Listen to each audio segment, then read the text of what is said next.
Here we have the master file open. All the layers are visible in this moment. Now if we go over to the right, over here where I have the layers, I can scroll here and we can see all the different layers.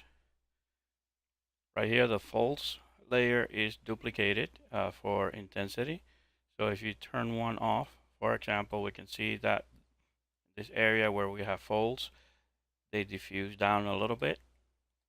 We take them both off, we no longer have any wrinkles. So if you want to remove them, you can turn those layers off.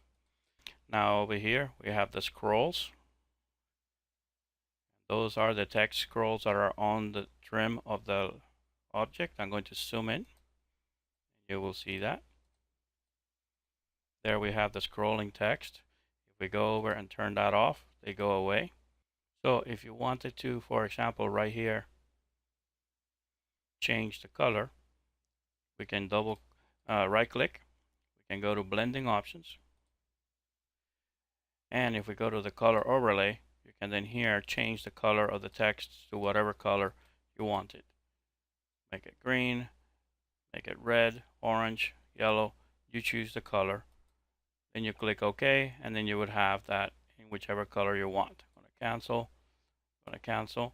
So remember, right click, blending options, and then you can change the layer style by going into the overlay and changing the color. Cancel, there. Then we come down here and then we have the silver metal edge. Zoom out.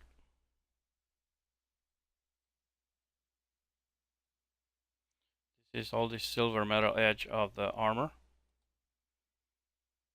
So if we turn that off, it goes away. Once again, if you want to change the color on this, right click, we can go to blending options and add a color, or we can select it, go to image adjustments, use saturation, colorize, and then we can change the color. We can make it gold. We come over here somewhere, change the saturation, make it brighter, make it light, darker, make it brass. Whichever color you want to change to, you can do that.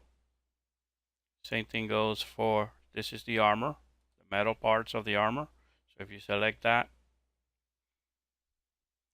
remember you have this here. So if you select this layer, you can go to select and you can load the selection and it will load everything that is on that layer. And as you can see here, all of the armor parts, purple and blue, have been selected. So there you have a choice. You could create a new layer on top of that and drop in any texture you want. So if I wanted to make this look like steel, I could go to paint bucket here, change to a pattern, and choose a pattern texture. You can use any texture files that you use normally. I'm going to use a silver texture, and I'm just going to fill in that layer, and there we have steel looking metal now.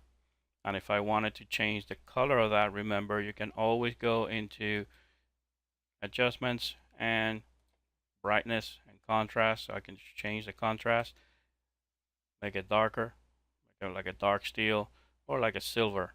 So change your color very quickly in there.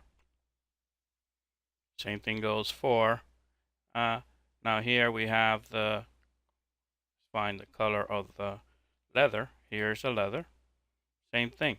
If we decide that we want to change the leather, we clear the selection, we select the leather, we go to select and load selection, and the leather tiles are selected, and it's very simple now. Once again, you create a new layer if you want to, and you go into your fill and you choose any texture you want. So if I want to fill it with like a red, like a brown leather, for example, I can go in there and fill that in, and now I have brown leather for the leather parts of the armor. Then we have the silver trim, we have the stitching. For example, if I want to change the color of the stitching, right click, blending options, and we go to the color overlay and work with the color of the stitching. that white. There, all the stitching around the leather now just became white. I can zoom in so we can see that a little bit better. There's the white stitching now, all over the leather, all the way around. It's too bright, so obviously I'm going to go back to blending options, change that color to kind of like a leathery color. So I'm going to grab maybe one of these over here. It's too pink, so maybe like a brown. Yeah, there we go. That starts to look like leather stitching. Click OK. We click OK. And there. So having all these layers already configured, as you can see here, you will have complete freedom to create whichever texture color combination you want for the model.